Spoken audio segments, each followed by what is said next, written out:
Gimana kabar itu?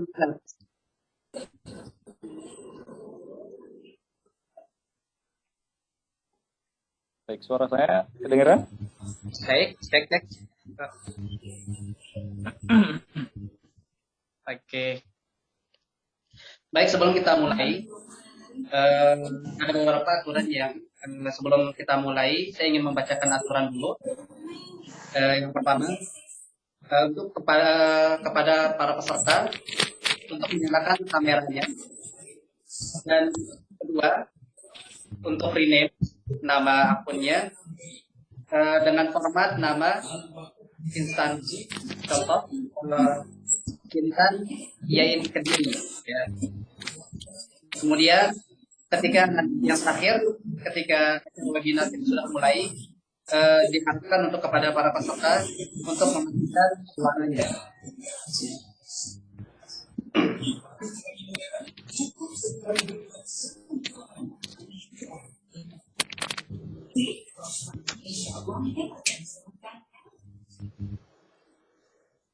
Dan kami mohon maaf ya atas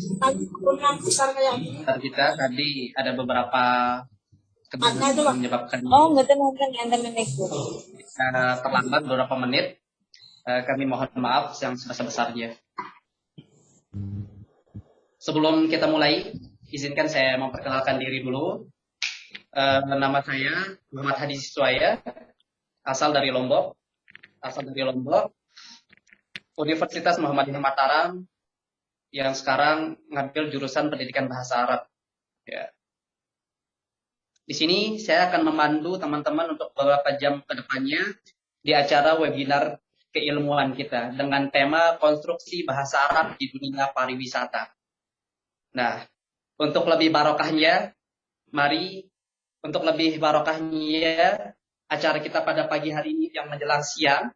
Di sini kebetulan udah jam 10:30 ya di Lombok, beda 1 jam di Jawa. Untuk lebih barokah ya, mari kita sama-sama membuka acara ini dengan membaca basmalah. Bismillahirrahmanirrahim.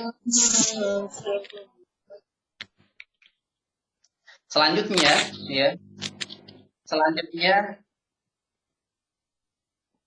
mari kita mendengarkan lagu kebangsaan Indonesia Raya dan Mars Kitlah. Diharapkan kepada semua para peserta di rumah untuk menyanyikan lagu Indonesia Raya di rumah masing-masing, di tempat masing-masing.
Baik, tadi kita sudah mendengarkan, menyaksikan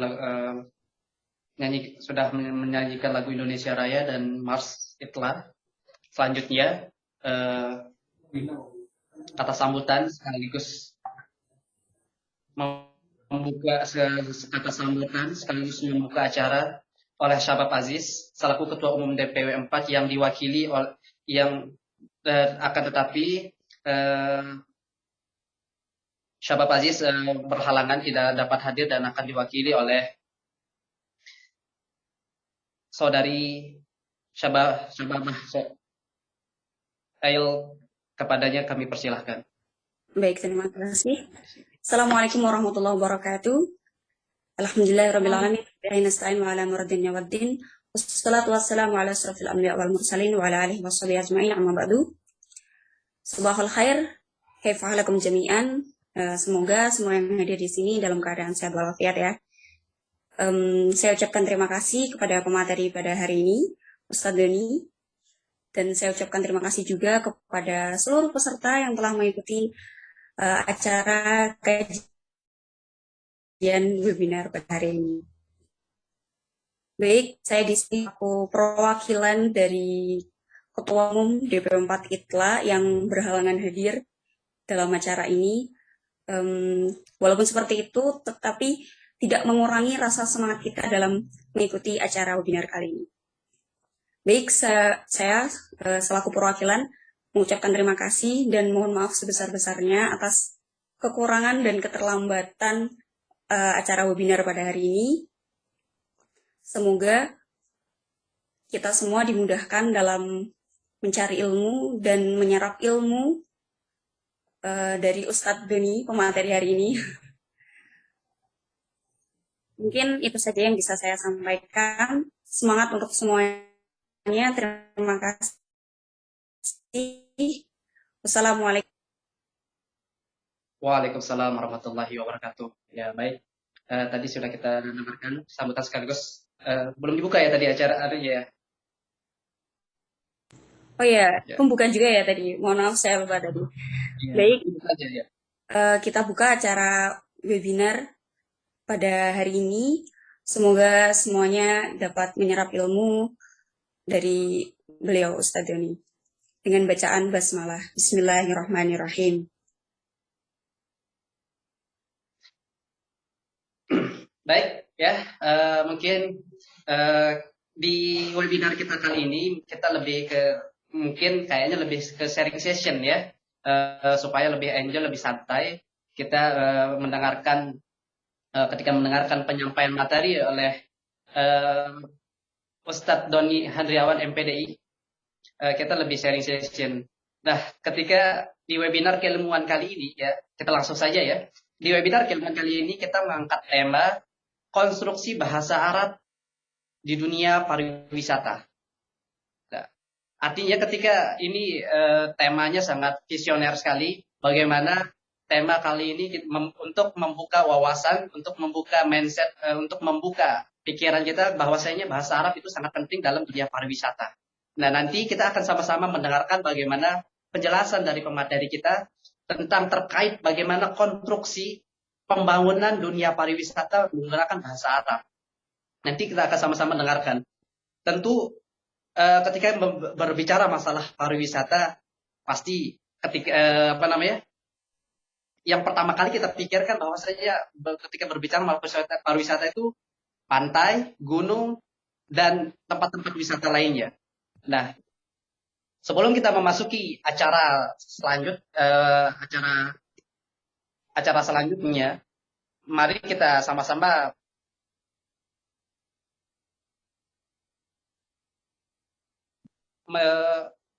melihat CV dari pemateri kita. Sebelum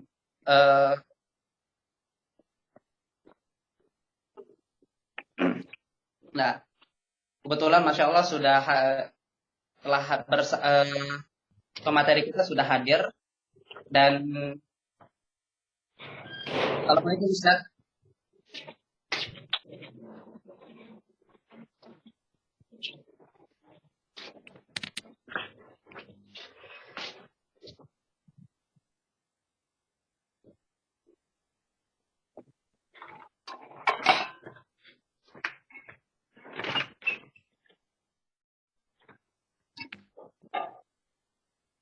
Teman-teman bisa lihat kurikulum vitae-nya di sini.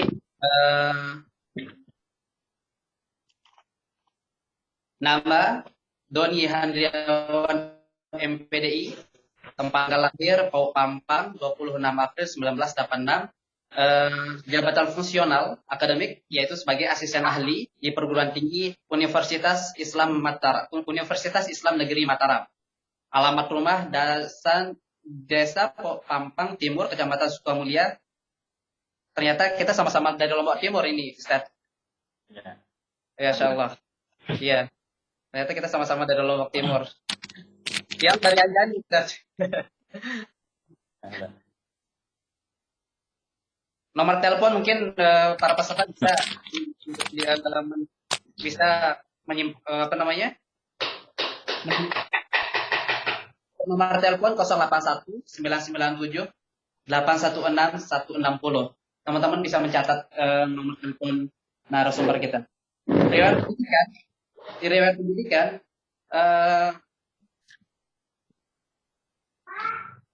sekolah dasar 06 Dasan Lekong ya. SDN 6 Dasan Lekong. Kemudian MTS di MTS Model Selong. Dan kemudian MA-nya di Mataram, dan menempuh S1 pada tahun 2005 di Al-Azhar Kairo Mesir tetapi tidak selesai dan menyelesaikan S1-nya pada tahun 2008 di UIN Universitas Islam Negeri Sunan Kalijaga dengan jurusan Pendidikan Bahasa Arab. Kemudian untuk magisternya S2-nya pada tahun 2019 juga di universitas yang sama, UIN Sunan Kalijaga dengan jurusan yang sama. Itu saja mungkin dari CV dari pemateri kita pada kali ini, untuk supaya tidak mengulur-ulur waktu kembali, mari kita sama-sama mendengarkan penyampaian pemateri kita kepada Ustadz Doni Handriawan MPDI. Waktu dan tempat kami persilahkan. Baik, bismillahirrahmanirrahim. Assalamualaikum warahmatullahi wabarakatuh. Waalaikumsalam. Warahmatullahi wabarakatuh. Sebelumnya suara saya terdengar jelas ya? Alhamdulillah jelas Ustadz. Baik. Baik. Nanti ini saya menggunakan, sebelum saya mulai ini saya menggunakan 2 akun di sini. Yang satunya nanti saya minta izin untuk share screen menggunakan akun DH_Winma ya. Nanti supaya tidak supaya diizinkan nanti kalau saya mau share screen. Baik, Ustaz. Baik. Bismillahirrahmanirrahim. سعادة رئيس منظمة الطلبة اتحاد طلبة اللغة العربية يطلع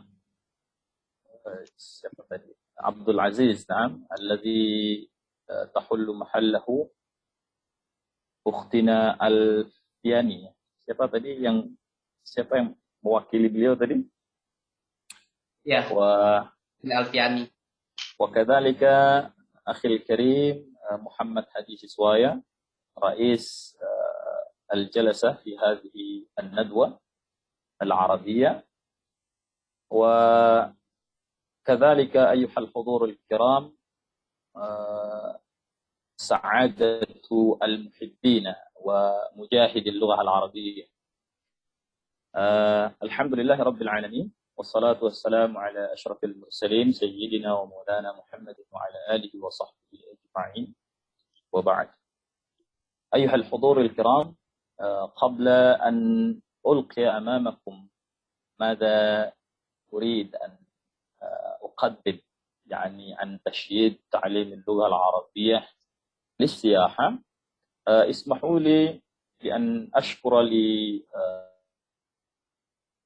منظمة اتحاد طلبة اللغة العربية يطلع على هذه الدعوة. يعني أنا والله أشكركم جميعا، أنا سعيد وتشرفت والحمد لله بهذه الدعوة، لأن كذلك أنا الحمد لله أحب اللغة العربية، وأنا تعلمت اللغة العربية منذ الثانوية بالحقيقة، والحمد لله وصلت دراستي حتى الماجستير، وإن شاء الله سأواصل دراستي إلى الدكتوراه أيضا في تعليم أو في علم اللغة العربية. وهذا لأجل أنني أحب اللغة العربية، وأنا أرجوكم جميعا أيها الإخوة بأن تحبوا أيضا حبا شديدا إلى اللغة العربية، لا لأن هذه اللغة فقط لأنها لغة القرآن وممكن لغة دينية، ولكن طبعا لأن اللغة العربية أيضا لغة عالمية الذي استخدمها سكان في أنحاء العالم اليوم. وتعالوا نصلي ونسلم على سيدنا محمد صلى الله عليه وسلم المبعوث، طبعا المبعوث لنا لأمة الإسلام باللغة العربية، وأفصح من يتكلم باللغة العربية هو النبي صلى الله عليه وسلم. أيها الإخوة، saya coba share screen dulu. في هذه الندوة اسمحوا لي بأن ألقي محاضرتي، ليس المحاضرة بالحقيقة، يعني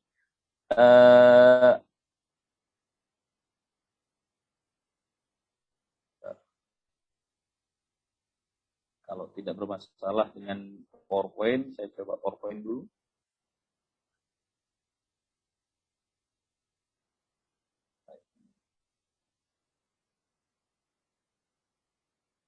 Baik, sudah terlihat ya? Sudah ya? Sudah bisa dilihat? Bisa, Ustaz, bisa. طيب اسمحوا لي بأن ألقي هذه المادة عن تشييد أو كونستركسي تعليم اللغة العربية للسياحة بلغتين. ممكن أتكلم أولا باللغة العربية أو ممكن فيما بعد أتكلم بالإندونيسية، فأرجو هذا لا بأس بكم جميعا. في هذه الفرصة الثمينة مباشرة beberapa menit ini saya akan presentasi akhi.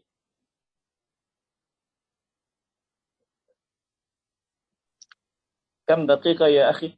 Kebetulan sampai masih ya Ustaz. Baik. Ya, ini kalau masih nanti sampai sore. Tapi mudah-mudahan saya bisa sekitar 30 atau 40 menit ya, kurang. Maksimal 1 jam Ustaz. Ya, ya. Karena keterlambatan tadi akhirnya kita menyesuaikan dengan kondisi. Ya, baik. طيب. هذه هي أريد أن ألقي أمامكم جميعا. يعني أولا أريد أن أقدم مقدمة عن تعليم اللغة العربية عامة، وثم بعد ذلك ما أسميه به الخرائط الذهنية، يعني كيف خريطة تعليم اللغة العربية في إندونيسيا عامة، ثم بعد ذلك الدوافع في تعلم اللغة العربية وتجديد الأهداف أو تجديد أهداف تعليم اللغة العربية، ثم الأخير دعني أتكلم عن العربية والسياحة. وفي هذه القسم سوف ألقي أمامكم إن شاء الله مباشرة تطبيق أو مثال من تطبيق تعليم اللغة العربية لهدف السياحة. طيب، مباشرة أولا أريد أن أقدم لكم الوقائع عندنا في إندونيسيا، أو لو تكلمت عن عربية، يعني واقع العربية لنا في إندونيسيا. كما تعرفون وكما عرفنا جميعا أن سكان إندونيسيا، يعني نحن جميعا أغلب من المسلمين، أغلبهم من المسلمين. ما معنى هذا؟ يعني تعني هذا على أن لو أراد سكان إندونيسيا أو المسلمون أن يتعلموا اللغة العربية فلا بأس بهم وسهل عندهم إن شاء الله، أي سوف لا يواجهوا الصعوبات الكثيرة كما هو الصعوبات لدى متعلم اللغة العربية سوى المسلمين. لماذا؟ لأن أنتم ونحن نعرف جميعا أن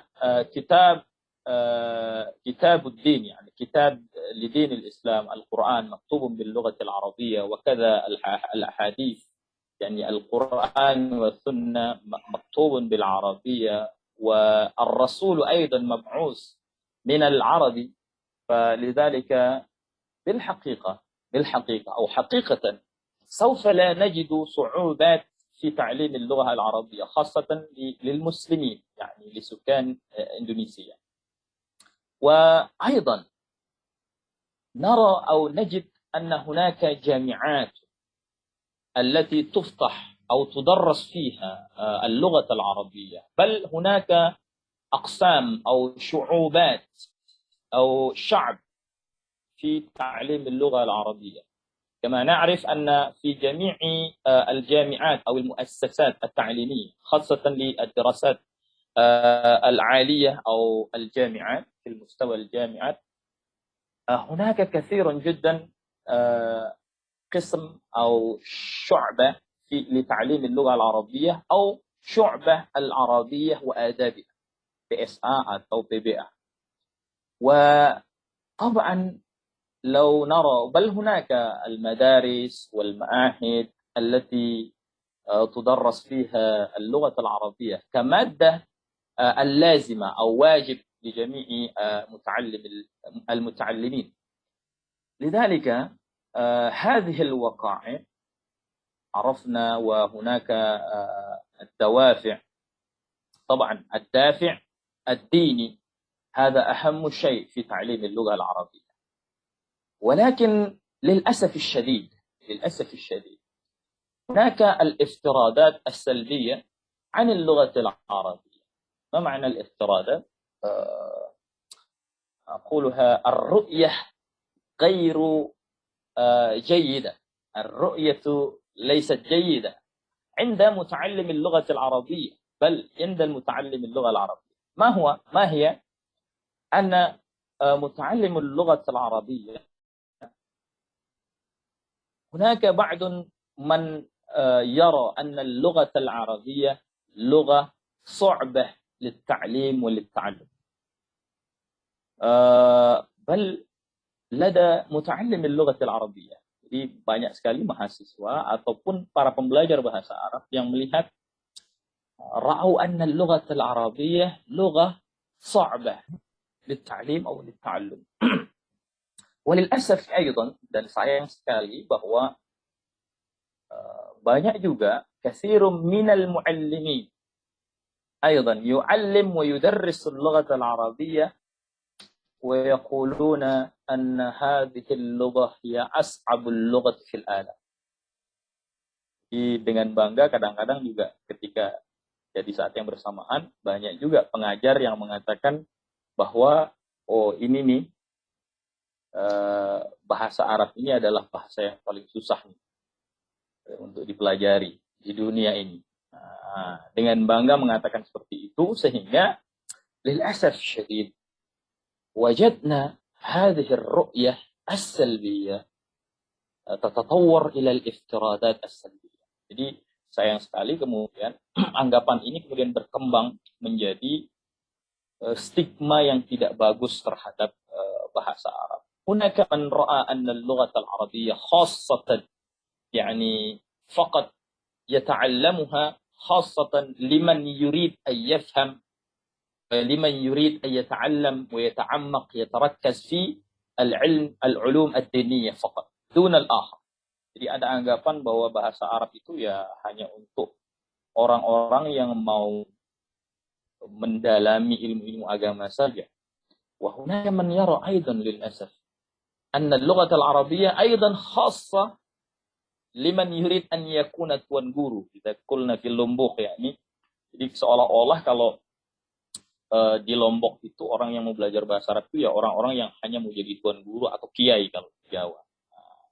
Ini kemudian هذه الافتراء السلبية أو الرؤية أنا أقولها الرؤية ليست صحيحة. الرؤية الضيقة تسبب إلى الدوافع لدى المتعلمين في تعليم اللغة العربية. Ini yang menyebabkan motivasi belajar bahasa Arab bagi kebanyakan pembelajar khususnya itu kemudian menjadi seolah-olah bahasa Arab itu menjadi momok yang yang mungkin tidak menakutkan, tetapi kemudian banyak yang menganggap bahwa ini saya tidak punya kepentingan terhadap bahasa Arab. مهما كان نحن نعرف كما قلنا آنفا خاصة للمسلمين فلا بد لهم أو فلا بد للمسلمين جميعا أن يتعلموا لغة العربية أيما كان تخصصاتياتهم. Jadi apapun jurusannya, apapun concernnya, apapun ya kalau Anda mahasiswa, apapun jurusan Anda, kalau Anda merasa mahasiswa Muslim, fa aqulu lakum jami'an ta'allumul lughatal arabiyyah wajiban lakum. Ya. Jadi saya berani mengatakan bahwa kalau orang Anda merasa Muslim, ya wajib untuk belajar bahasa Arab. Minimal, alal aqal, li'annaka Muslim atau li'annaki Muslim. Karena Anda seorang Muslim atau Muslimah, fawajib عندكم أو واجب لكم أن تتعلموا اللغة العربية. هذه ما أسميه بالدافع الديني. Ini yang saya sebut dengan motivasi agama. Berikutnya saya akan jelaskan setelah ini. Jadi motivasi agama itu minimal harus menjadi fondasi dasar, fondasi yang kuat. Ini biasanya kalau mahasiswa PBA atau BSA di semester pertengahan sampai ke semester akhir itu mulai galau ketika lulus dari PBA atau BSA ini akan jadi apa biasanya. Nah, paling banyak yang berpikir kemudian ini kayaknya mentok-mentok saya akan jadi guru bahasa Arab di MI, di MTS atau yang lain-lain. Nah, ini yang kemudian hadhihi al-iftiradat as-salbiyah atau ar-ru'yah allati laysat sahihah inda ra'i. Jadi stigma-stigma yang tidak bagus seperti ini kemudian berkembang menjadikan bahasa Arab itu seolah-olah hanya untuk mahasiswa PBA lah. Berkembang lagi kalau dilihat dari kampusnya ya untuk kampus UIN lah yang ada Islam-Islamnya. Sedangkan yang negeri, yang umum, apalagi seolah-olah tidak punya kepentingan untuk belajar itu. Hal ini sangat berbeda dengan bahasa yang lain, katakanlah misalnya bahasa Inggris yang hampir saat ini semua mahasiswa merasa berkepentingan untuk itu, berkepentingan untuk an yakuna mahirina bil lughati al ingliziyah ayyuma kana qismuhum atau takhassusiyat, apapun jurusannya seolah-olah bahasa Inggris itu mempunyai mereka sangat butuh terhadap itu. Nah, ini berbeda dengan bahasa Arab. Padahal kalau kita logikakan ya, apalagi terlebih sebagai seorang minimal bahasa Arab itu kan untuk to be a good Muslim, likai takununa muslimin haqiqiyin. Yani khairul muslimin atau atqal muslimin.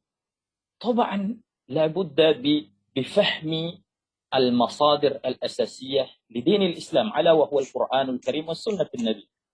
والقرآن مكتوب بالعربية والسنة أو الأحاديث الشريفة أيضا مكتوبة باللغة العربية. فطبعا لتكونوا مسلمين حقيقيين لابد لفهم اللغة العربية. طيب. Nah, بعد أن قدمت لكم هذه الوقائع يعني الواقع عندنا في إندونيسيا أو في يعني أينما كان يعني خاصة في Indonesia. Setelah kita menyadari kenyataan-kenyataan itu, realita itu, fata'alau madza yanbaghi an yakun. Seharusnya ya tadi saya sudah jelaskan, seharusnya kan misalnya contoh yang paling gampang itu adalah ketika melihat kenyataan bahwa kita ini mayoritas muslim, kemudian ada banyak kampus yang membuka jurusan bahasa Arab, bahkan dari sejak MI, MTS, MA, atau bahkan sekarang kalau tidak salah di SMA pun sudah ada pembelajaran bahasa Arab. Setelah melihat realita itu, kemudian seharusnya, nah ini yang harusnya terjadi, misalnya kalau kita tarik ke dunia pariwisata, seharusnya ketika Indonesia secara umum, kemarin di Lombok khususnya saya bikin contoh, ketika Lombok, karena Lombok ini sedang viral ya menjadi destinasi wisata utama, terlebih sekarang ini ada MotoGP, kemudian yang lain-lain menjadi daya tarik utama. Kenapa kemudian tahun 2000, alhamdulillah sekarang sudah agak banyak ya, tapi tahun 2016, di bawah tahun 2020 itu masih sulit menemukan mursyid syiyah atau dalilus siyahah, guide bahasa Arab yang mampu berkomunikasi menggunakan bahasa Arab. Kenapa itu terjadi? Padahal Lombok misalnya secara khusus itu hampir 90% Muslim, belajar bahasa Arab dari MI bahkan. Atau Indonesia secara umum kebanyakan juga Muslim. Dan rata-rata memang idza takallamna bahwa orang Muslim itu rata-rata minimal sudah pernah mendengar bahasa Arab. Nah, ini menjadi kontradiktif dengan misalnya kalau kenapa kemudian kita kesulitan hanya untuk mencari gaya bahasa Arab. Kemudian seharusnya, kalau melihat realita tadi, seharusnya belajar bahasa Arab itu menjadi mudah dan gampang. Karena memang hampir semua Muslim itu tidak asing dengan bahasa Arab. Al-Muslimun yusalluna bil-lughati al-arabiyyah, yaqra'una al-Qur'an bil-lughati al-arabiyyah, yasma'una al-adhan, wa kullu shay'in maqtubun bil-arabiyyah wa masmu'una bil-arabiyyah. Harusnya tidak akan menjadi kesulitan bagi kita semua, terutama untuk Muslim, untuk mempelajari bahasa Arab. Nah, inilah yang menjadi problem kemudian ketika antara realita-realita itu tidak sejalan dengan apa mada yanbaghi an yakun, yakni seharusnya yang terjadi itu yang menjadi ketika itu tidak sejalan, ini yang menjadi problem dalam dunia pembelajaran bahasa Arab. Baik, idzan madza yahtaju Indonesia tijah al-Arabiyyah al-yawm? Ini pertanyaan yang kemudian kita akan menjurus kepada tema kita pada hari ini.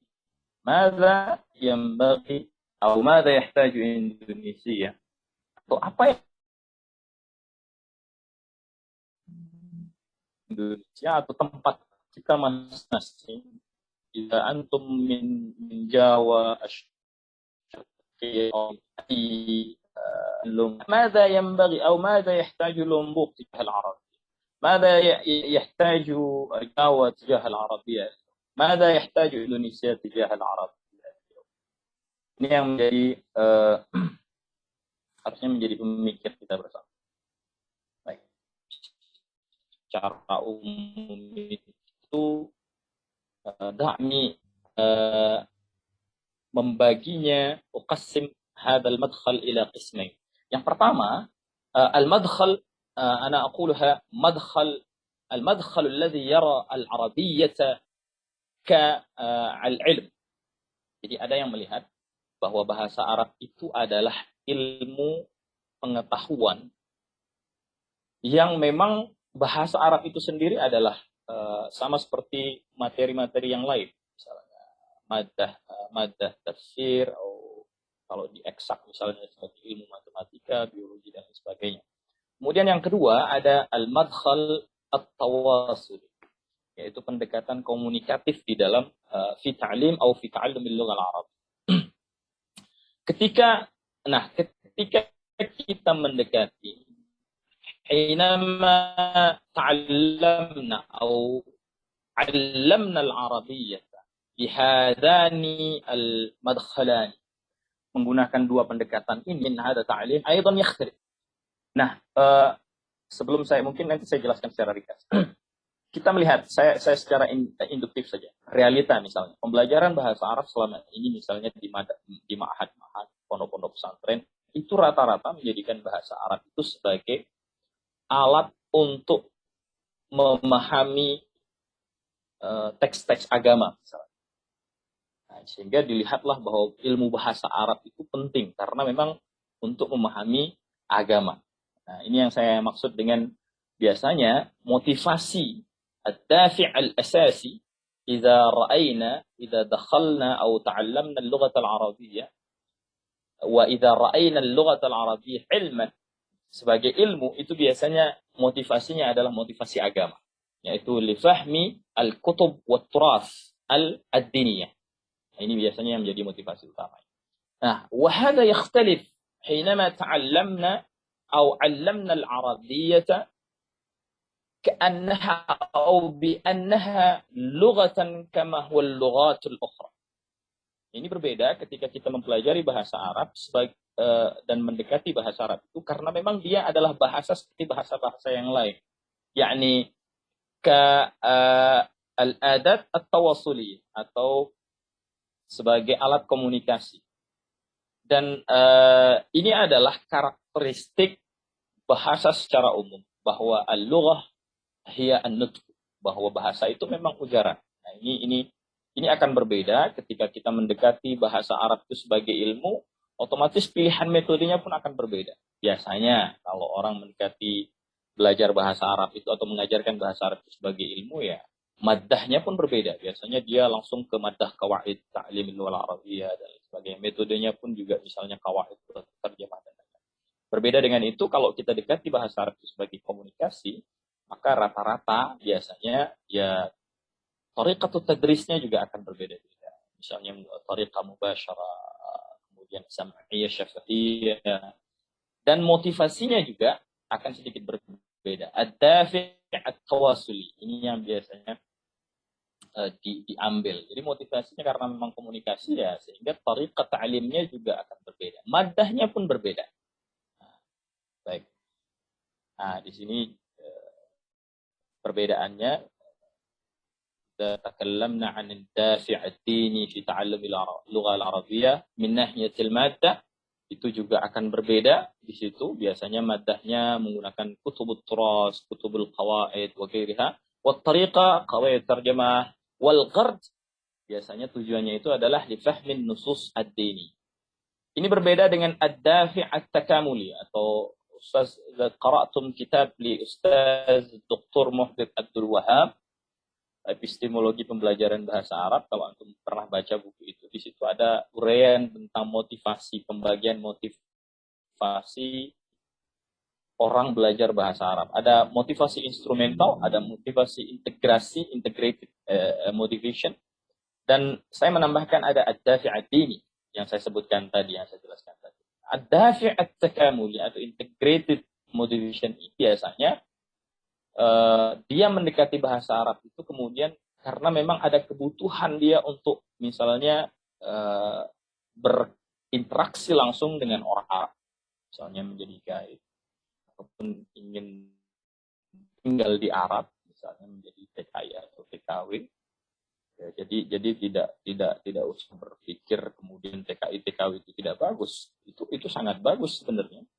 Kalau ya cuma kekurangan kita karena memang banyak TKI dan TKW kita yang kemudian tidak keahlian yang lebih tinggi daripada hanya misalnya menjadi pembantu rumah tangga dan lain-lain. Baik. هذا هو ما أريد أن أقول لكم. إذا تكلمنا عن اللغة العربية اليوم فطبعا تحتاج اللغة العربية إلى تجديد الأهداف التعليمية. Jadi mau tidak mau kita harus menyadari bahwa orientasi belajar bahasa Arab kita, أهداف تعليم اللغة العربية في عصر المعاصرة أو في هذا الزمان لا بد أن تتغير إلى ماذا يحتاج مكاننا أو وطننا أو جزيرتنا أو دولتنا إندونيسيا عامة إلى تجاه اللغة العربية. Berarti kemudian oke lah, saya sering mengatakan bahwa apakah motivasi agama itu kemudian menjadi tidak penting? لا أريد أن أقول أن هذه ليست مهمة، ولكن أريد أن أقول الدافع الديني هي الدافع الأساسي. Jadi motivasi agama itu harusnya menjadi fondasi yang paling kuat. Karena apa? Bagi orang yang belajar bahasa Arab, minimal they will be a good Muslim. Ya, saufa yakununa khairul muslimin lah, ahsanul muslimin, atau mungkin naquluhu atqakum, kalau dalam Al-Quran dikatakan inna akramakum indallahi atqakum. Kaifa takunu muttaqin? Bagaimana Anda bisa menjadi seorang atqa indallah? Law kana aw law kunta antum masalan la tafhamuna al-Quran masalan aw la tafhamuna al-ahadits. Ya boleh saja sekarang Quran ada terjemahannya, ada hadis juga banyak terjemahannya. Tapi yakinlah bahwa akan berbeda, meskipun ya ini tidak menjadi ukuran bahwa orang yang bisa bahasa Arab itu pasti atqa minal akhar. Tidak jadi ukuran juga ya. Tapi minimal bahwa orang yang memiliki keterampilan atau kecakapan berbahasa Arab minimal حينما يدعو إلى الله تعالى يعرف ماذا طلب من الله تعالى. Jadi minimal kalau kita berdoa ya kita paham apa yang kita minta sama Tuhan ya, sama Allah Subhanahu wa taala. Jangan-jangan selama ini doa kita tidak terkabul juga karena memang kita nggak ngerti apa yang kita minta sama Tuhan kan. Kita sholat pun fi shalah yani. ماذا نفعل في الصلاة؟ ماذا فعلنا في الصلاة؟ ماذا نفعل في الصلاة؟ أن الصلاة في اللغة الدعاء طلب الأدنى إلى الأعلى. فطبعا أنتم نحن كعباد الله كالعبد نطلب إلى الله تعالى وهذا باللغة العربية. ولكن للأسف نحن لا نفهم كيف لو مثلا أنتم أنا أطلب منكم مثلا شيئا باللغة الذي أنت أو أنا الذي لا أفهم ماذا أقول ماذا طلبت فكيف أنتم تعطيني مثلا. Kalau saya minta sama antum misalnya, saya minta sementara saya nggak paham apa yang saya minta. Ini jadi masalah. لذلك أقول الدافع الديني هذا الدافع الأساسي لابد أن نجعلها دافعا أساسيا harus menjadikannya motivasi fundamental asasi paling dasar untuk belajar bahasa Arab supaya tidak kecewa. Fulus linai an takunu masalan ya mudarris, muhadir, kemudian mutarjim atau muallif al-kutub hatta tanaluna an-nuqud al-katsirah masalan hanya untuk materi saja, maka ana akhsha ya antafshalun yani Anda akan kecewa ketika hanya berorientasi pada itu. Tetapi walakin ini nanti saya akan memberikan beberapa tasjid lah ya, motivasi buat antum bahwa saya pernah membuktikan bahwa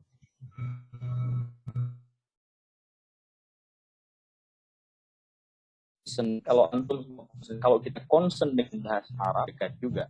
Tapi paling minimal kemudian saya tekankan lagi orang yang belajar bahasa Arab itu minimal dia bisa menjadi muslim yang lebih baik karena memang memahami bahasa kitab agamanya sendiri.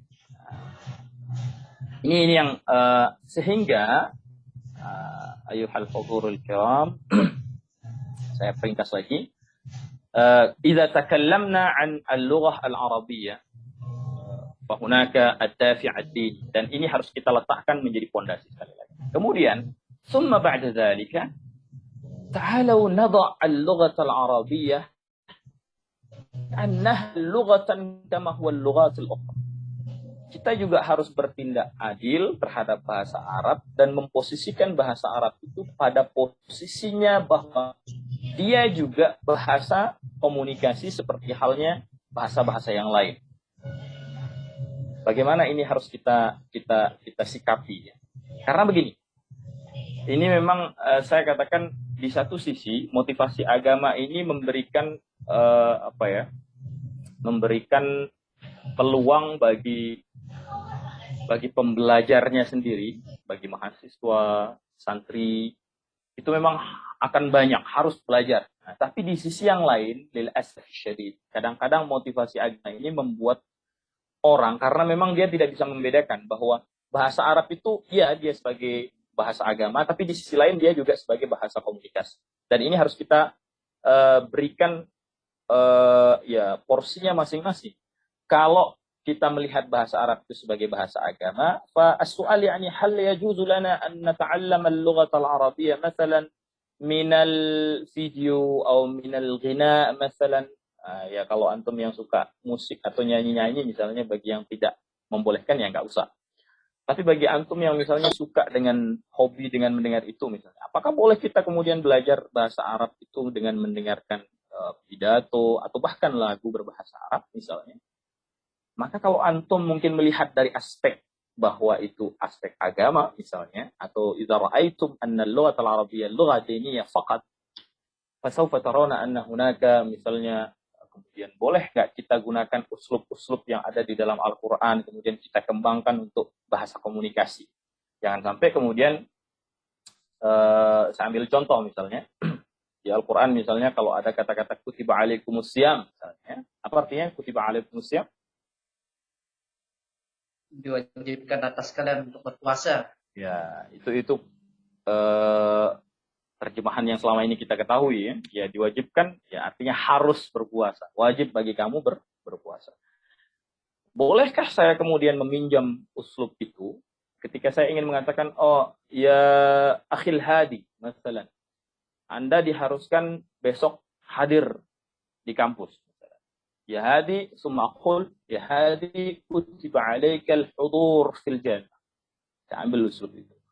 Kalau Anda melihat bahasa Arab itu dari perspektif pendekatannya agama, seperti yang tadi, kemudian, itu merubah Al-Quran, itu haram. Jadi kemudian menjadi sempit akhirnya. Tapi kalau kita lihat dia posisikan bahwa dia ini bahasa agama, ya boleh-boleh saja. Kemudian mengambil usul itu, kemudian kita jadikan sebagai. Nah, kembali ke materi tajdid ahdab ta'limiyah, bahwa apa yang dibutuhkan kemudian dari bahasa Arab saat ini, setelah melihat realita bahwa Indonesia secara umum ini menjadi destinasi wisata yang sangat digandrungi oleh as-suyah min anha'il alam, tidak hanya dari Timur Tengah, tidak hanya dari Eropa, tapi juga dari Timur Tengah. Ya, nanti saya akan cerita sedikit tentang pengalaman saya menjadi seorang guide bahasa Arab. Kebetulan sejak 2016 saya juga profesinya guide bahasa Arab di Lombok ini. Jadi nanti saya bercerita sedikit saja ya.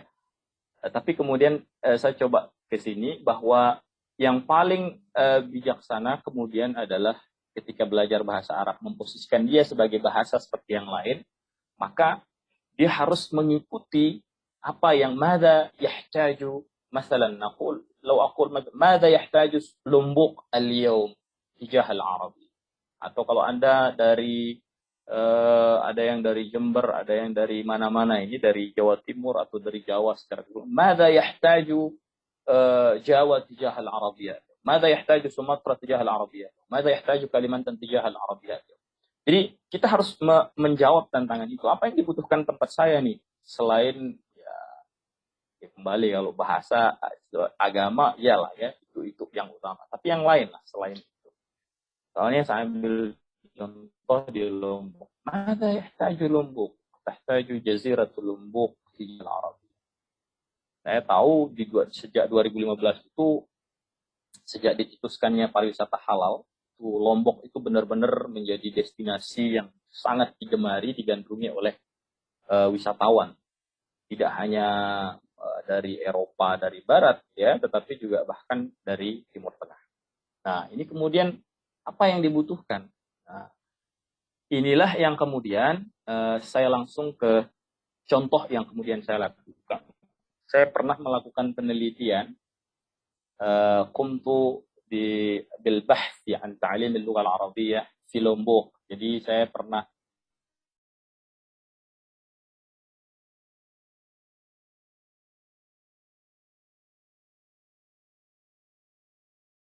metodologi penelitian namanya research and development, al-bahthu at-tatwir, ya, penelitian pengembangan, karena memang setelah saya analisis bahwa Lombok ini yang dibutuhkan dari bahasa Arab itu ya, karena yang paling yang dibutuhkan ya orang-orang yang mampu berbahasa Arab secara komunikatif, ya, yang mampu berbicara bahasa Arab secara komunikatif. Nah, lil asaf yang saya contohkan tadi, sayang sekali tahun 2000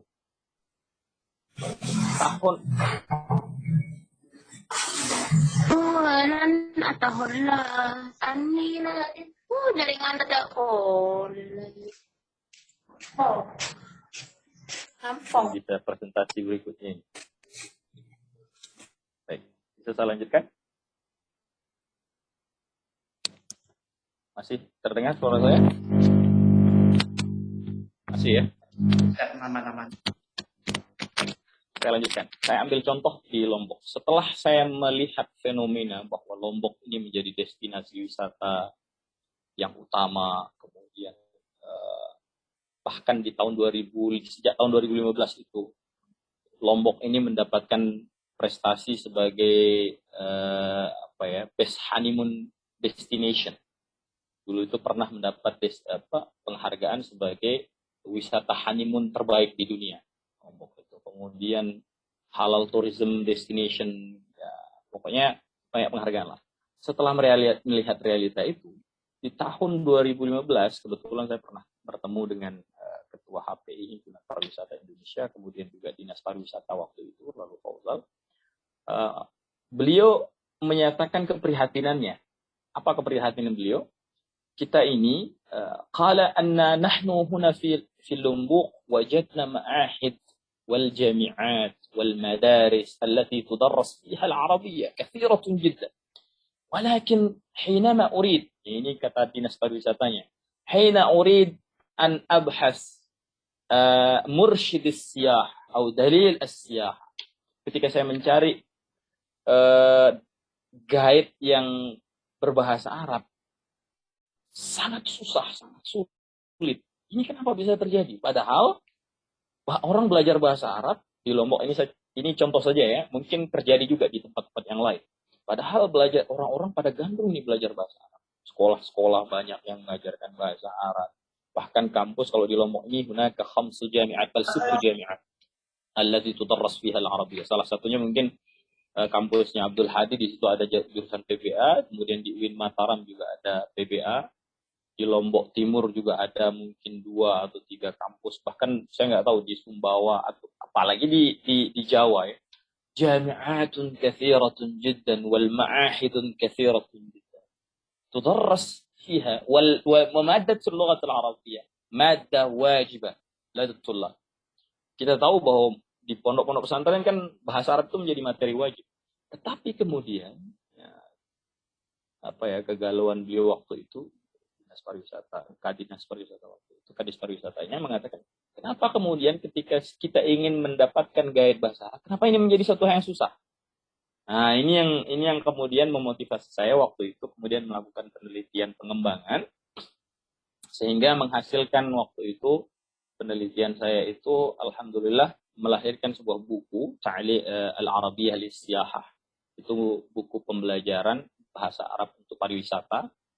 Nanti saya perlihatkan, dan alhamdulillah hasil penelitian ini wa ana alhamdulillah naqashtu hadzal bahas ini 2017 itu mengantarkan saya pada pernah mempresentasikan hasil penelitian saya itu di Belanda.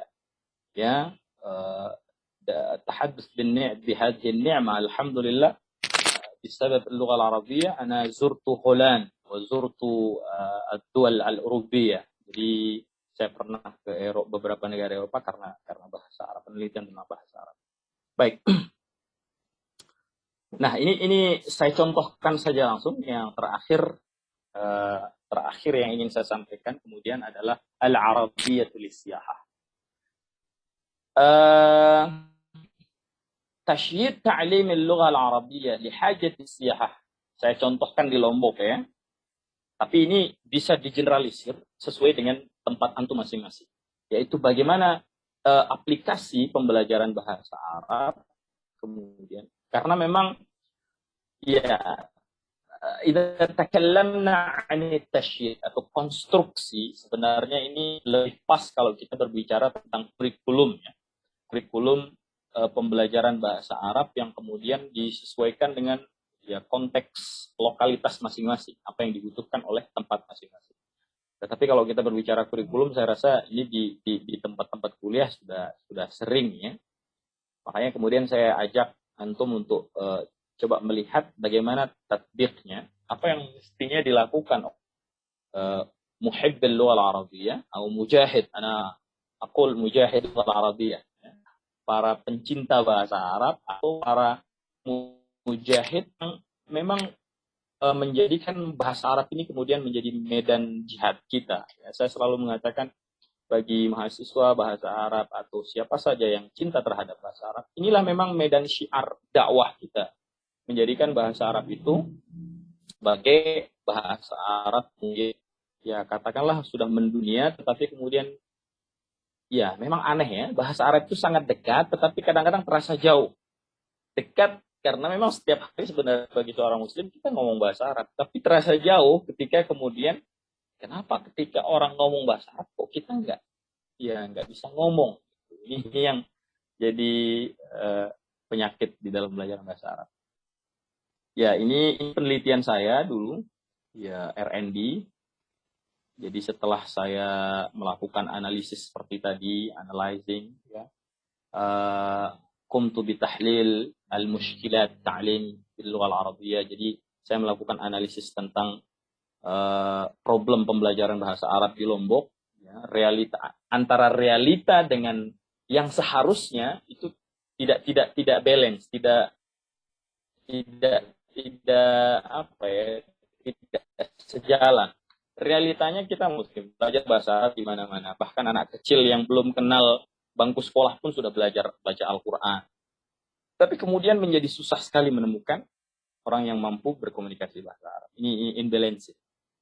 Kemudian kemudian dari analisis itu saya coba untuk ada itu tasmi, mendesain sebuah modul pembelajaran bahasa Arab supaya orang-orang yang bergerak di bidang pariwisata ketika bertemu dengan as-suyah min asy-syarqil awsat misalnya dari Timur Tengah, kemudian minimal tahu istilah-istilah itu, ya. Istilah-istilah ketika mengatakan mana itu pantai yang paling cantik di Lombok, atau mana itu Gili Trawangan, mana itu Taman Narmada dan lain sebagainya misalnya. Nah, tatbiknya kemudian alhamdulillah,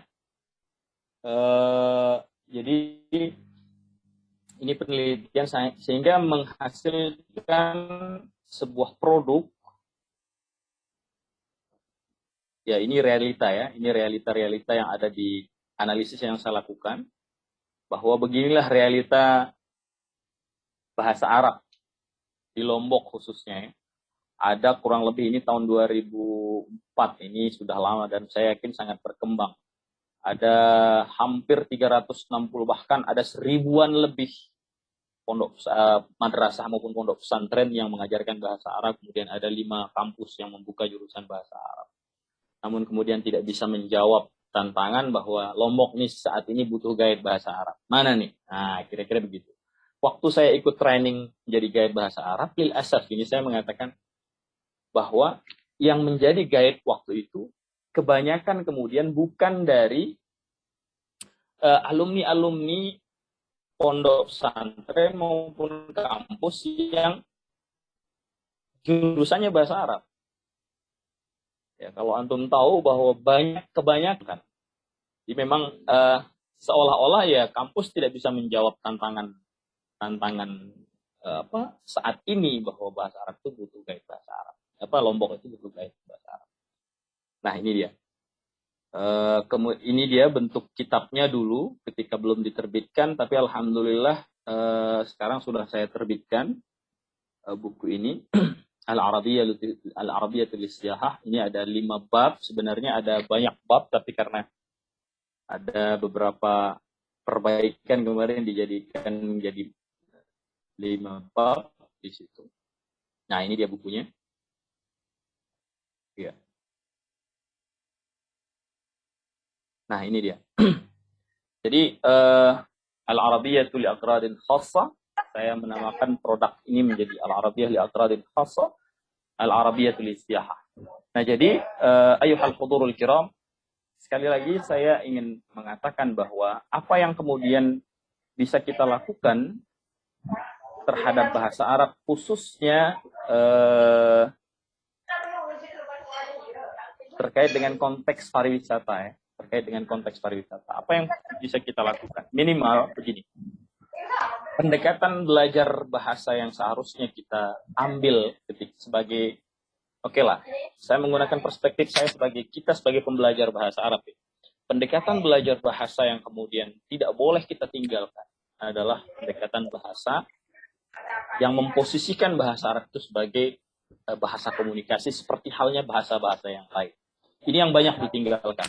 Kebanyakan memang selama ini amaliyatu ta'lim al-lugha al-arabiyyah fi jami' al-muassasat at-ta'limiyah allati tudarras fiha al-arabiyyah tatarakkaz fi ta'lim al-qawa'id wa an-nahw was-sarf wa at-ta'miq aw tadqiq fi fahm al-kutub wa al-turas duna دون تعليم اللغة العربية كاللغة التواصلية. Jadi banyak yang meninggalkan bahasa Arab sebagai alat komunikasinya, tetapi kemudian fokus pada ya belajar tentang ilmu bahasa Arabnya, kurang lebih begitu. Apakah ini salah? Sama sekali tidak. Karena seperti judul buku ini, Al-Arabiyyatul Li'aghradin Khassah. Memang kita tidak memungkiri bahwa bahasa Arab itu dipelajari sesuai dengan kebutuhannya kan. Kebetulan memang karena kita Muslim ya kebutuhannya untuk paham Al-Quran misalnya. Tapi kemudian saat ini khususnya bagi apalagi mahasiswa PBA atau BSA ya, saat ini, nah ini yang selalu saya tanyakan kemudian kepada mahasiswa PBA dan BSA yang saya masuk di kelasnya. Selalu ana daiman aqul lahum, kaifa tudarris al-lugha al-arabiyyah? Kaifa tu'allim al-lugha al-arabiyyah? Kaifa tudarris al-lugha al-arabiyyah? Wa antum la tatahaddatsuna bil arabiyyah. Ini yang mungkin mudah-mudahan menjadi cambuk buat teman-teman semua. Bagaimana Anda akan menjadi guru bahasa Arab, sementara Anda sendiri nggak bisa ngomong bahasa Arab. Sehingga, idan aqulu lakum, ana daiman aqul la takhaf wa la tahzan. Ya, alaysa al-Quran, alaysa al-Arabiyyah lughatul Quran. Ya, insyaallah innallaha ma'ana lah. Dalam belajar bahasa Arab ini, selain dapat al-ajrun fi dunya al-ujur insyaallah fil akhirah, karena memang kita belajar bahasa Al-Qur'an. Dan aqul lakum la takhaf wa la tahzan. Jangan la taqnatu lah ya, jangan putus asa dengan, karena memang selalu beberapa kali saya menemukan ini madza saufa akun ba'da takharruji min syu'bat al-lugha al-arabiyyah. Ini setelah saya lulus bahasa Arab nih, berikutnya saya mau jadi apa nih? Ya, kalau jadi guru ya alhamdulillah. Nah, kemudian tapi aqulu lakum tidak usah bersedih, karena bagaimanapun belajar bahasa Arab itu sangat faedahnya sangat banyak. Tadi saya sampaikan menjadi muslim yang bagus, tapi juga nah ini saya berikan tahaddus bin ni'mah saja ya sebagai motivasi buat antum semua. Alhamdulillah bil lughatil arabiyyah wasaltu ila ad-duwal asy-syarqiyyah wal gharbiyah. Saya pernah 2015 itu. Jadi 2005 itu saya dulu lulus beasiswa S1 sebenarnya, tapi kemudian tidak jadi berangkat. Nah, tapi 10 tahun kemudian saya alhamdulillah berangkat ke Mesir, pernah ke Mesir 1 bulan di sana. Kemudian 2017 saya juga pernah ke Belanda mempresentasikan hasil penelitian yang tadi saya sampaikan itu. Alhamdulillah karena bahasa Arab, kemudian ya makanya saya bilang kemudian tidak usah berpikir kemudian ini besok dengan bahasa Arab. Pokoknya antum profesional saja di bahasa Arab, fokus di bahasa Arab, mengembangkan ta'limnya, mengembangkan penelitian atau bahan ajar dengan bahasa Arab. Saufa ya'tikum madza turid insyaallah. Nah, itu saja mungkin, ya ini saja mungkin dari saya. Jadi mudah-mudahan ini atamanna bi an akun hadhihi al-munaqashah tashji'an lakum, tashji'an lana jami'an bi an نتعلم ونعلم اللغة العربية، بأن نجعل اللغة العربية ميدان الدعوة أو ماذا نقول يعني syiar lana jami'an, bahwa menjadikan bahasa Arab ini sebagai syiar kita, dakwah kita. Saya rasa ini kalau antum fokus di situ, insyaallah saufa ya'tikum madza turid insyaallah. Nah, al-khulasa min hadhihi al-munaqashah atau min hadhihi al-munaqashah bahwa anna tadrisul lughatil arabiyyah fi Indonesia yahtaju ila tajdid al-ahdath. Ya di mana saja saya rasa kita harus mulai berani kalau bahasanya Ustaz Mukbir itu reorientasi. Nah, ini dia. Dari tadi rethinking, tajdidul afkar, tajdidul menggunakan kharaid zihniyah tadi, kerangka berpikir tadi, tajdidul afkar, kemudian reorientasi, tajdid ahdaf, memperbaharui apa yang menjadi tujuan pembelajaran bahasa Arab itu sendiri, ya, saya di Lombok yang dibutuhkan pariwisata ya memang harus dimasukkan pembelajaran bahasa Arab untuk pariwisata karena memang itu dibutuhkan misalnya. Kalau di tempat lain memang dibutuhkan untuk yang lain ya utamanya ya harus dibutuhkan. Sebenarnya yang berwenang itu kemudian ya memang kalau kita berbicara administrasi ya mulai dari kurikulum dan lain sebagainya ini yang agak ribet. Tapi kemudian kita mempunyai keleluasaan sebagai katakanlah guru, mahasiswa, dosen bahasa Arab untuk mengembangkan bahan ajar sebenarnya yang disesuaikan dengan kebutuhan lokal. Kemudian motivasi agama, ad-dawafi' ad-diniyah wa ad-dawafi' at-takamuliyah misalnya ini saling melengkapi, tidak boleh dihadap-hadapkan sebagai sesuatu yang kemudian orang yang belajar bahasa Arab sebagai komunikasi itu kan dia cuma bisa ngomong aja, tapi disuruh baca kitab nggak bisa. Atau sebaliknya, orang yang pendekatan belajar bahasanya kemudian fokus pada komunikasi saja, apakah itu ya belajar bagi saya apakah belajar bahasa Arab sebagai ilmu, pendekatan agama, ataupun belajar bahasa Arab sebagai alat komunikasi, madkhal at-tawassul, itu tatakamal ba'duha ba'd. Jadi itu saling melengkapi. Yang paling bagus itu ya, jadikan motivasi agama itu sebagai fondasi, karena Anda tidak akan kecewa ketika belajar bahasa Arab, misalnya, kalau menjadikan agama, insya Allah tidak akan kecewa. Tetapi kemudian juga harus meletakkan bahasa Arab secara proporsional, karena dia juga bahasa seperti bahasa yang lain, ya boleh dipelajari oleh siapa saja.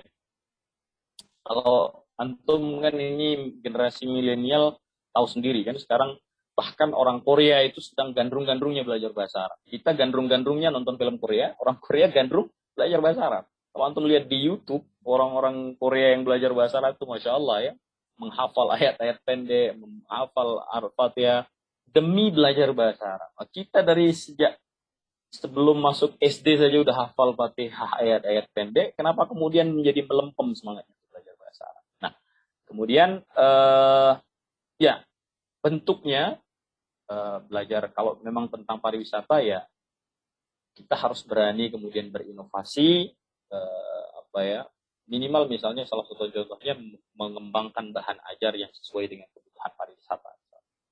Ya, aqul tajdid al-ahdaf at-ta'limiyah yusabihu ta'lif al-kutub at-ta'limiyah allati tunasibu ihtiyajat al-mahalliyah. Jadi dia harus sesuai dengan konteks kebutuhan lokalitas masing-masing. Baik, syukran lakum ayyuhal hudurul kiram. Ya ini bukti saya memang guide bahasa Arab. Sejak 2006 saya menjadi guide bahasa Arab. Mungkin ada yang pernah ketemu dengan Syekh Omran, kemudian Abdul Aziz, beliau pernah ke Lombok. Ya, saya rasa demikian presentasi saya di hadzal sabah. Aqulu syukran ala hudurikum wa husni istima'ikum wa assalamualaikum warahmatullahi wabarakatuh. Kita lanjutkan mungkin lebih banyak nanti. Waalaikumsalam warahmatullahi wabarakatuh. Syukran Ustaz, jazakumullah khairan katsiran Ustaz. Barakallahu fiik.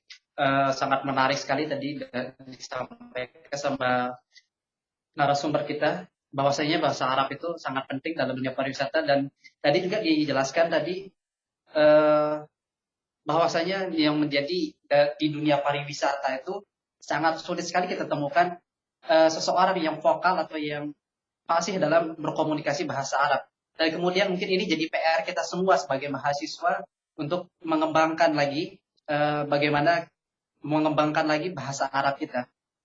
Nah, mungkin selanjutnya mungkin kita ke sesi tanya jawab. Ya, saya untuk sesi pertama ini saya buka untuk 3 pertanyaan dulu. Silahkan kepada para peserta, mungkin ada yang mau ditanyakan. Silahkan, kami buka 3 pertanyaan. Bisa diketik di kolom chat atau juga bisa langsung.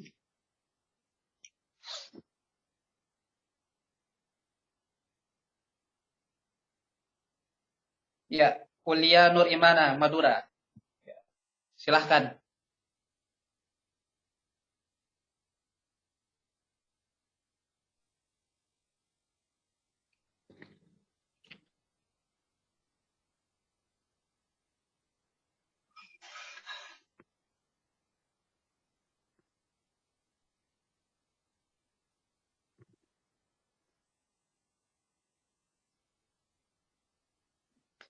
Di sini ada pertanyaan Ustaz. Ya. Ya, dari Rahmat, dari Iyain Batu Sangkar. Nah, Assalamualaikum warahmatullahi wabarakatuh Ustaz. Ana Muhammad Rahmat. Sesuai kata Ustaz, praktik dalam bahasa banyak ditinggalkan, padahal itu perlu sekali dalam pembelajaran bahasa. Pertanyaan Anda Ustaz, bagaimana cara menerapkan sistem berkomunikasi atau berbicara dengan bahasa Arab ini dalam keseharian Ustaz?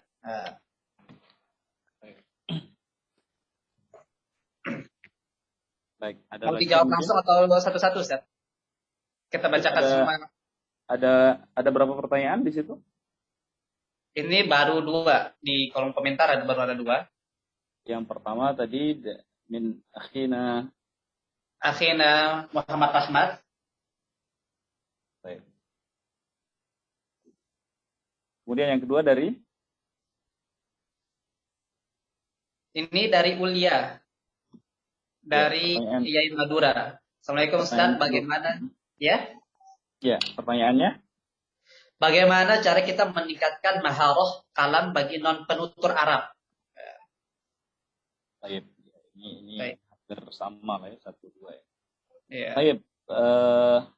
Min akhi Muhammad Rahmat min Madura. Nah, Batu Sangkar ya? Sangkar. Batu Sangkar ini dari Sumatera Utara ya? Medan.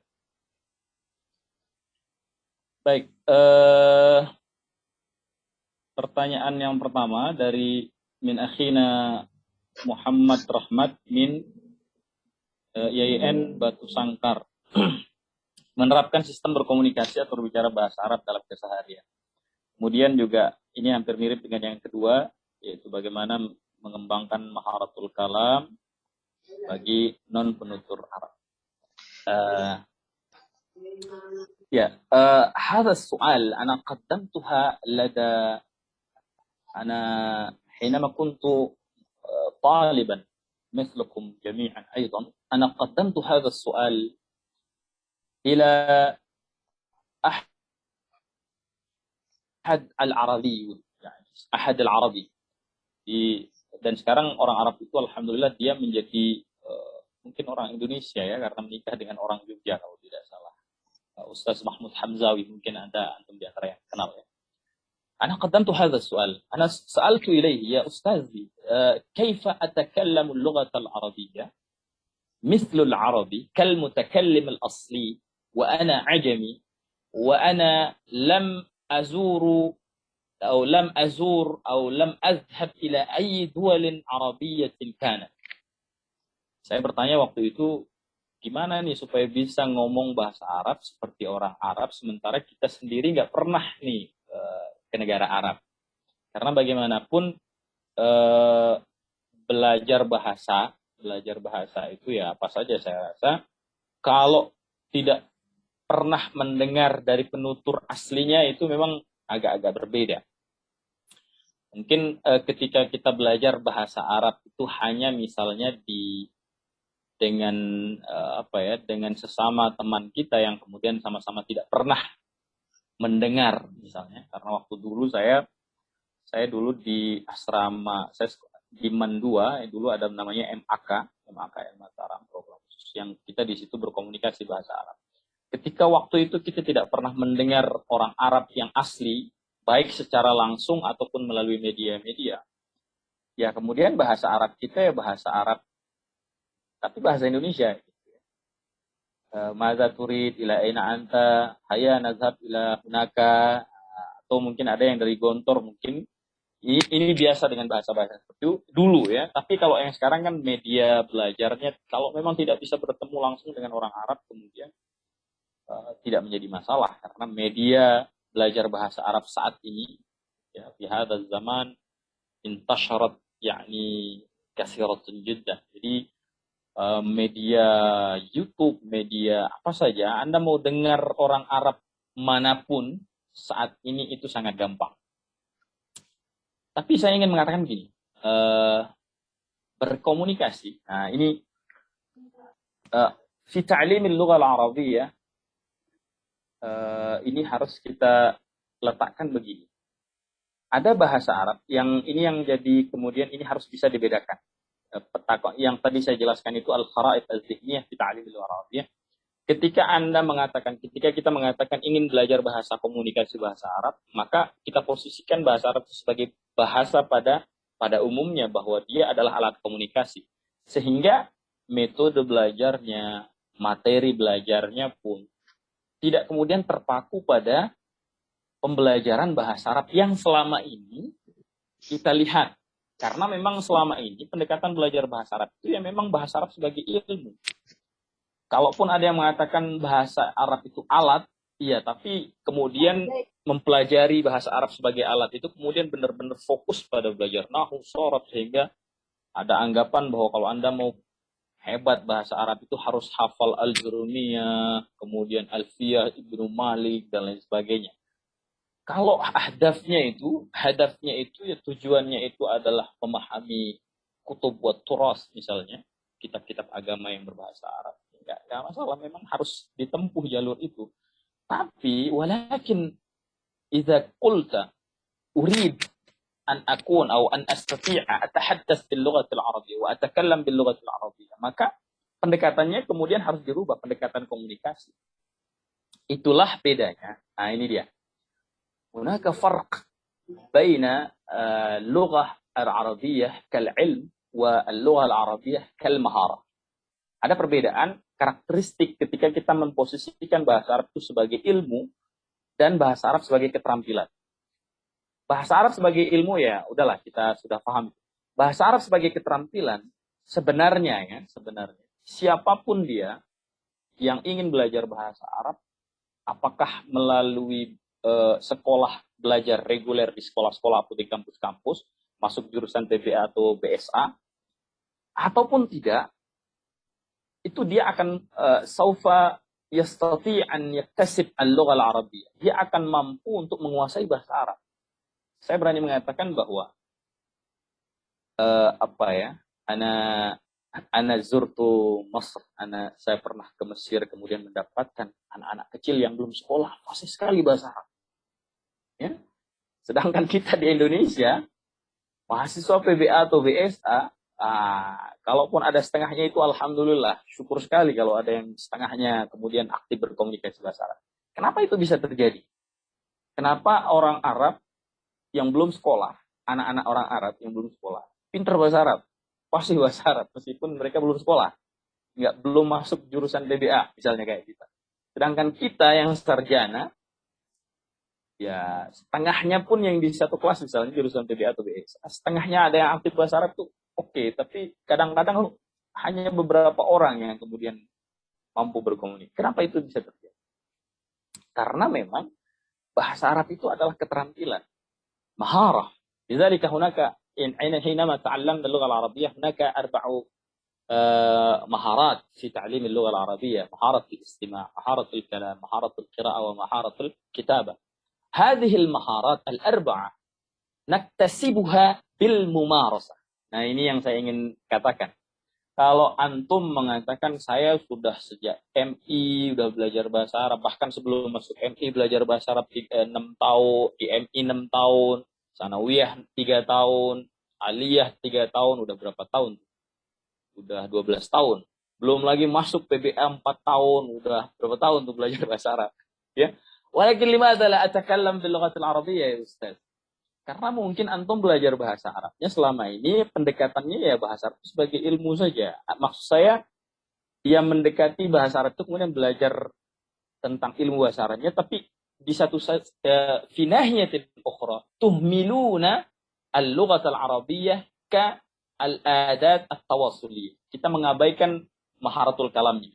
Kita mengabaikan bahasa Arab sebagai bahasa komunikasi. Padahal kalau kita ingin memperbagus keterampilan, saya tidak mengatakan ilmu bahasa Arab, keterampilan komunikasi kita dalam bahasa Arab, maka labudda bil mumarasah.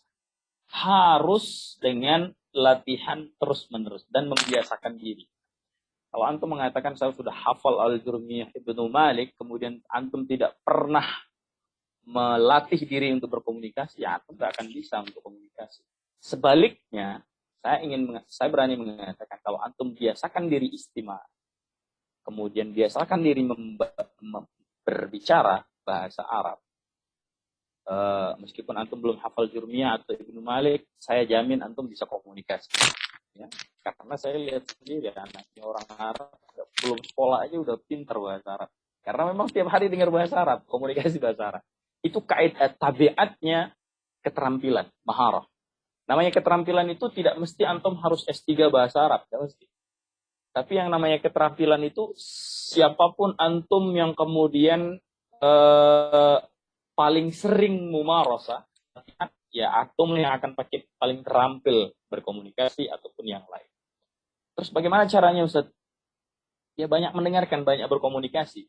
Aku lakum al-yawm yani wajadna al-mawad at-ta'limiyah. Jadi kita bisa mendapatkan materi belajar bahasa Arab yang tersebar sangat banyak di internet sekarang. Dulu 2004 saya jadi mahasiswa, untuk mendapatkan audio muhadasah bahasa Arab saja, waktu itu saya ingat audio Arabiyah Baina Yadaik itu susahnya minta ampun. Jadi kita kadang-kadang harus minta, bahkan beli untuk audio mendengarkan bahasa Arab. Setelah dapatnya kita butuh alat untuk dengerinnya, nggak ada. Ya, kalau sekarang kan HP di mana-mana ada, bisa jadi. Kalau dulu kita namanya ada Walkman, ya, kita beli kaset yang bundar itu, VCD-nya itu, kemudian kita putar itu untuk berlatih mendengar saja. Sekarang, nah itulah yang kemudian, kalau dulu ya anjuran ketika saya bertanya bagaimana kemudian, nah ya memang mau nggak mau kalau antum ketemu sama orang Arab, kalau dulu ya, ada orang Arab manfaatkan sebaik-baiknya untuk berlatih. Tapi sekarang, latihan istima itu antum bisa lakukan kapanpun dan dimanapun antum berada. Nah, ini memang butuh komitmen yang kuat. Ya. Ini kalau nggak antum komitmennya kuat untuk mengembangkan kemampuannya, ya agak susah juga. Kalau saya berbicara pengalaman saya dulu waktu mahasiswa, ya kita juga minimal orang PBA itu seharusnya menjadi influencer. Maksudnya gini, orang PBA harusnya malu kalau tidak bisa ngomong bahasa Arab. Ini yang harus jadi, ya itu tadi saya tanya, kaifa tudarris al-arabiyyah wa antum la tatahaddatsuna bil arabiyyah. Sehingga antum harusnya malu kalau nggak bisa ngomong bahasa Arab, sehingga terdorong untuk dulu saya pernah buat komunitas kecil saja, 6 orang saja, tapi punya komitmen yang tinggi untuk aina makana naltaqi wa mata kana naltaqi la budda bil arabiyyah wal injiliziyah. Ya masalah benar salah itu ya wajar ya, la takhafu bil khata. Jadi mumarasah itu yang paling penting. Mumarasah latihan mendengarkan. Kalau mau lahjah atau lughahnya dapat, ya harus banyak mendengarkan orang Arab itu ngomong bahasa Arab seperti apa.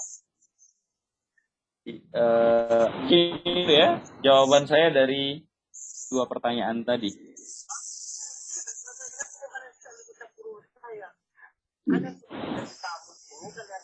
Pertanyaan terakhir,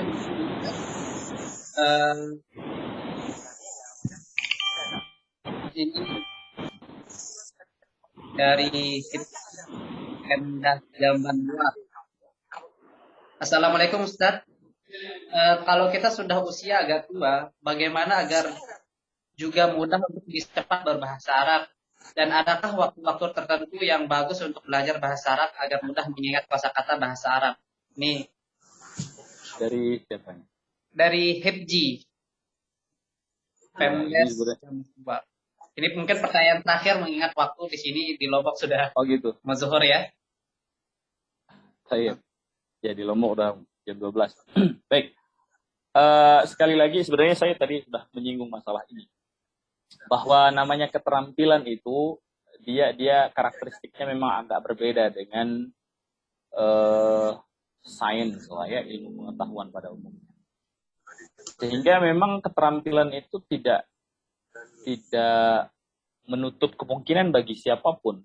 Memang kecepatan, kalau kita bisa bicara kecepatan, kalau idza takallamna an iktisabul lughah, ya, teori tentang pemerolehan bahasa, memang anak-anak itu dia mempunyai kecepatan yang lebih dalam iktisabul lughah. Tapi kalau belajar bahasanya, ta'allumil lughah al-arabiyyah, ya tentunya orang dewasa sebenarnya lebih cepat belajar bahasa.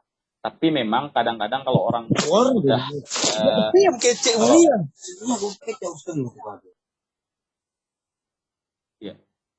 kalau orang yang sudah misalnya, karena memang gini, bahasa Arab ini kan, tapi saya rasa nggak ada masalah lah kalau kita orang Muslim karena kita sudah belajar Al-Quran. Ini kan terkait dengan ilmu aswat. Kalau kita dalam bahasa Arab itu belajar tentang aswat, memang nutqul huruf al-hijaiyah, karena ini sangat-sangat berpengaruh pada makna kalau dalam bahasa Arab. Tapi saya rasa tidak jadi masalah karena kita orang Muslim yang sudah belajar ngaji, sehingga tidak ada masalah ketika kita udah tua nih belajar bahasa Arab. Kalau yang dimaksud kemudian belajar bahasa Arab itu komunikasi, ya tinggal sama saja seperti tadi. Sebenarnya kenapa ada orang yang tidak jurusan bahasa Arab, pinter bahasa Arab? Atau kalau saya ambil contoh yang lain, kenapa ada orang yang tidak jurusan bahasa Inggris, tapi pinter bahasa Inggris? Nah, itu memang karakteristik bahasa itu karena dia adalah maharah, keterampilan. Sama kayak apa ya, kalau orang bekerja bengkel misalnya, itu keterampilan atau ilmu ya, begitu ya. Ilmu juga ada, tetapi maksud saya itu keterampilan karena dia bisa otodidak, bisa dipelajari. Tidak mesti harus Anda S3 jurusan otomotif kemudian menjadi seorang bengkel yang hebat. Nah, ini beda dengan sains. Misalnya, orang yang anak SD, kemampuan matematikanya tidak mungkin akan lebih hebat dibandingkan dengan orang kuliahan yang sudah S3 di jurusan matematika. Nah, ada nggak yang berani ngadu anak SD, dia belum apa ya, baru bisa menghitung 1, 2, 3 atau baru SD lah ya, baru mengenal angka, kemudian kemampuan matematikanya lebih tinggi daripada orang yang sudah kuliah. Nggak mungkin. Tapi bahasa itu mungkin. Bahasa itu, ya saya contohkan tadi, kenapa anak orang Arab atau anaknya orang-orang di Inggris hebat bahasa Inggrisnya meskipun belum sekolah, sedangkan kita yang sudah S3, S2, S1 jurusan bahasa Arab ataupun bahasa Inggris, ya udah belasan tahun belajar bahasa Arab, kemudian tidak bisa ngomong bahasa Arab. Nah, karena memang sekali lagi karakteristik bahasa itu adalah keterampilan, sehingga yang paling menentukan itu kalau keterampilan ya siapa yang paling rajin, istiqamah, kemudian konsisten berlatih, mumarasah, maka dialah yang akan lebih mempunyai kompetensi, kemampuan bahasa Arab yang lebih bagus. Ada 4 keterampilan. Dalam belajar bahasa apapun itu ada 4 keterampilan. Yang pertama, maharatul istima'. Ini kalau secara teoretik kita mengatakan hunaka al-maharah al-intajiyah. Keterampilan produktif itu ada maharatul kalam wa maharatul kitabah. Kemudian ada al-maharah al-istiqbaliyah, kemampuan reseptif, itu ada maharatul istima' wa maharatul qira'ah. Istima' dan kalam itu 2 hal yang sama sekali tidak bisa dipisah. Orang kalau saufa ba'da ulama'il lugha yaquluna saufa la tatakallamuna bi ayyi lugha al-arabiyyah kanat aw injiliziyah jayyidan qabla an tastami'u katsiran. Anda nggak akan mampu berkomunikasi bahasa Arab dengan bagus kalau Anda nggak pernah mendengar, sering-sering dengar orang Arab kah atau pokoknya orang yang berbicara bahasa Arab lah. Dengar orang baca Quran itu juga salah satunya ya, tapi ya mutakallimul aslinya lah ya. Apakah langsung atau melalui media YouTube, internet dan lain-lain. Demikian juga Anda tidak akan mampu menulis bahasa Arab dengan bagus kalau antum nggak pernah baca. Ini satu keterkaitan yang tidak bisa dipisahkan. Dan 4 maharat ini semakin bagus kalau antum kemudian mumarasahnya lebih bagus. Sehingga saya aqul yani laisa hunaka tahdid fi ta'lim al-lugha al-arabiyyah. Mau orang anak kecil, remaja, dewasa, orang tua belajar bahasa sangat mungkin. Perkara kemudian karena ini mungkin perspektifnya belajar bahasa Arab itu ya belajar kaidah, bisa baca kitab, ya itu berbeda lagi ya. Kalau itu yang dimaksud, ya memang mau nggak mau harus minimal belajar dari qawaidul lughah al-arabiyyah al-muyassarah. Kaidah-kaidah bahasa Arab yang gampang-gampang dulu lah, nggak usah yang berat-berat disuruh i'rab dulu dan sebagainya, itu terlalu berat. Ya belajar tentang kaidah muyassarah itu yang Anda butuhkan, bahwa ini namanya isim, ini namanya fi'il, ya. Kemudian ini kalau kita ngomong itu begini. Yang paling bagus itu adalah ta'limul qawaid at-tatbiqiyah. Al-qawaid at-tatbiqiyah. Jadi kaidah-kaidah yang kemudian langsung diterapkan, dipraktekkan dalam bahasa Arab. Ini yang menjadi kekurangan kita harus akui. Oleh karena itu, ya, aqulu lakum jami'an ta'alu ayyuhal mujahidun, ya, ayyuhal muhibbun lil lughatil arabiyyah ta'alu nata'allam wa nu'allimu al-lughatal arabiyyah. Jadi kita belajar maupun mengajarkan bahasa Arab itu, marilah kita sama-sama mensyiarkan bahwa bahasa Arab itu asik loh untuk dipelajari, enak, gampang insya Allah untuk dipelajari. Jadi kita melawan asumsi yang kurang baik, stigma yang kurang baik saat ini bahwa bahasa Arab itu hanya khusus untuk orang-orang pondok pesantren saja, khusus untuk orang-orang yang mau memahami agama saja. Padahal itu tidak, sama sekali tidak. Siapapun boleh belajar bahasa Arab. Jangan sampai kemudian kita terlalu eksklusif mengatakan bahwa ini hanya untuk orang-orang yang mau jadi tuan guru, jadi kiai, baru boleh belajar bahasa Arab, ya. Nanti kita ketinggalan sama orang-orang Korea, orang-orang Cina yang sudah mulai ke negara-negara Arab untuk belajar bahasa Arab. Mungkin itu yang bisa saya sampaikan. Terima kasih banyak atas perhatian ala ihtimamikum wa hudurikum wa husni istima'ikum ala ma alqaitu fi hadhihi al-fursat tsaniyah. Syukran. Baik, terima kasih kepada narasumber kita Ustaz Doni Handriawan yang sudah menyempatkan waktunya pada hari ini. Tadi sudah sangat bagus sekali disampaikan, dan sedikit saya ingin tambahkan mengenai pariwisata ini. Di tahun kemarin Ustadz juga kan yang sudah bertemu dengan kepala dinas pariwisata provinsi, bahwasanya ternyata yang tidak ada di dinas pariwisata itu hanya bahasa Arab saja, Ustaz. Sedangkan bahasa-bahasa lain itu sudah semuanya ada di sana. Kemudian itu yang kemarin kita coba bicarakan sama dinas pariwisata. Kalau provinsi-provinsi lain saya tidak tahu, kebetulan juga karena Lombok ini sedang genjar-genjarnya dengan pariwisata, apalagi besok di bulan Maret, Ustaz, itu ada MotoGP di bulan Maret, dan itu akan ada ratusan ribu dari wisatawan akan ada ratusan ribu dari wisatawan yang akan berkunjung ke Lombok, dan ini mungkin bisa menjadi perhatian kita semua sebagai sebagai menjadi mahasiswa bahasa Arab, menjadi influencernya. Ya, ini yang menjadi kekurangan, dan juga tadi betul dikatakan sama Ustadz juga bahwasanya sangat sedikit sekali kita temukan Ustadz yang vokal, yang berkomunikasi menggunakan bahasa Arab, sangat jarang sekali kita temukan. Dan mudah-mudahan ini menjadi sebuah peluang bagi kita, dan saya katakan juga kemarin, berarti ini sebuah peluang untuk kita yang mengambil jurusan bahasa Arab ini, peluang untuk menjadi seorang promotor pariwisata untuk ke Timur Tengah, saya bilang, karena keterbatasan. Itu saja mungkin, ya. Terima kasih kepada para peserta yang telah hadir pada kesempatan yang baik ini. Kebetulan di sini di Lombok sudah mau azan ini, ya, makanya kita mempersingkat waktu, dan tadi juga kita terlambat mulainya. Sebelum kita akhiri, mungkin kita sesi foto bersama dulu, ya. Kita foto bersama. Mungkin operator silahkan untuk mengambil meng-tag fotonya. Akhirolan.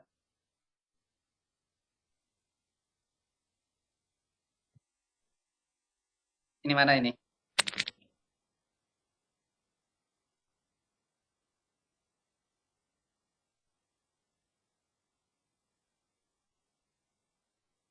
Akhirolan.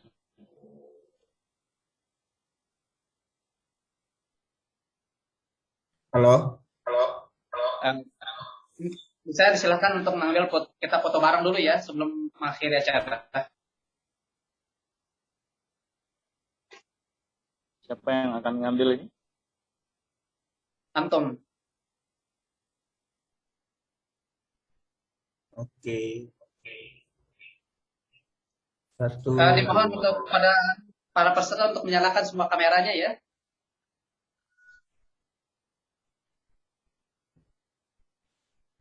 Ini masih ada yang belum dinyalakan kameranya, silakan.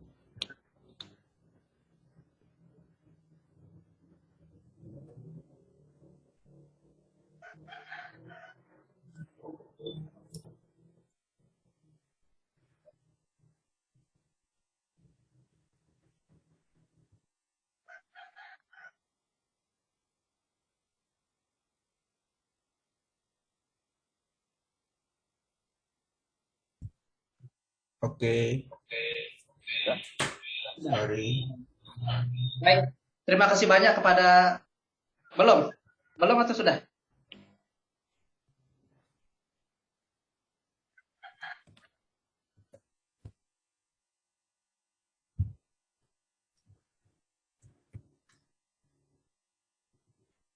Sudah ya, sepertinya. Sudah. Dikasih aba-aba mungkin. Sudah. Baik.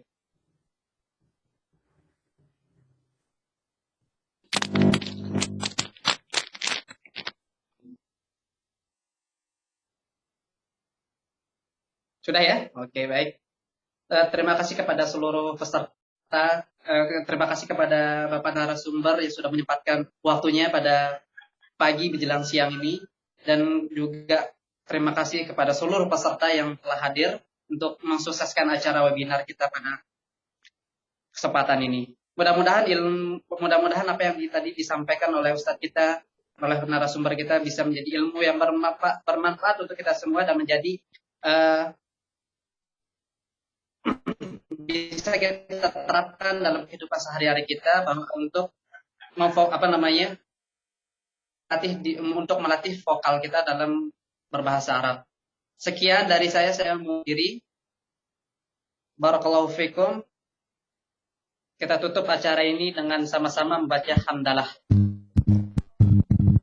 Alhamdulillahirabbil alamin. Sekian, assalamualaikum warahmatullahi wabarakatuh. Syukran ya. Terima kasih atas perhatiannya semua. Saya izin live. Syukran. Assalamualaikum warahmatullahi wabarakatuh. Waalaikumsalam warahmatullahi wabarakatuh.